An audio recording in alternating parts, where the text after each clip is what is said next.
rather be today than here at Hockenheim for the German Grand Prix. We have an incredibly competitive field this year, which means we should be in for a treat. And judging by the sea of people filling the grandstands, there's a fair-sized chunk of Germany that agrees with me. With average lap speeds of around 130 miles per hour, the Hockenheim Ring is a quick circuit with a lap distance of 2.8 miles, around 17 corners.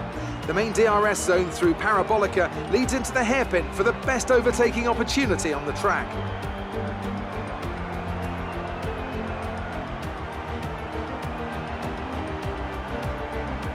And it's an absolute pleasure to be joined once again by Anthony Davidson. Let's talk about Lee. They're still relatively new to a sport which does have a high learning curve and, of course, little tolerance for mistakes. And this is something that has ended the career of many a young driver, as that leap up to Formula One proves to be too much. But luckily in this case, I'd say they're doing a good, solid job, and the risk the team took in signing them is definitely starting to pay off. It's time to take a look at our starting grid for today's race. Sebastian Vettel has a clear track ahead of him today. He starts in pole position, and Valtteri Bottas will line up alongside. Looking down the rest of the grid, we have Lee, Hamilton, Alexander Albon, and Verstappen, Weber, Magnussen, Butler, and Charles Leclerc, Perez, Hülkenberg, Romain Grosjean, and Gasly, Kvyat, Giovinazzi, Daniel Ricciardo, and Kimi Raikkonen. Kubica and George Russell ends our grid lineup. And with preparations almost complete, let's head down to the track.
Here's our winner, pulling their Ferrari into Parc Fermé.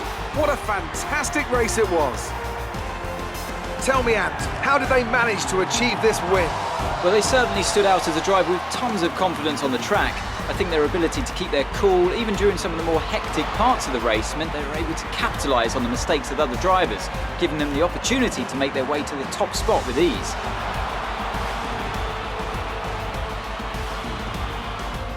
Here come our winners now. A thrilling race and a tremendous effort by Ferrari. Their history is well known, so it's no surprise to fans the world over to see them come out on top once again.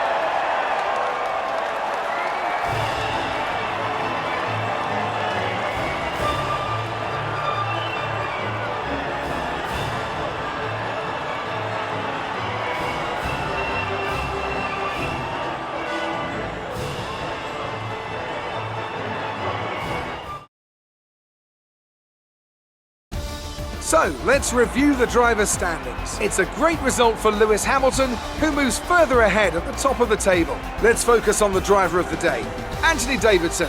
Who do you pick? But there's no question in my mind, it has to go to George Russell. What a performance. He's got every right to be proud of what he accomplished out there today. It's time to see how things are shaping up in the Constructors' Championship. Mercedes continue to extend their lead. Well, Ant, an end to another fantastic weekend of racing. Thanks to everyone who joined us, and we'll see you for the next one.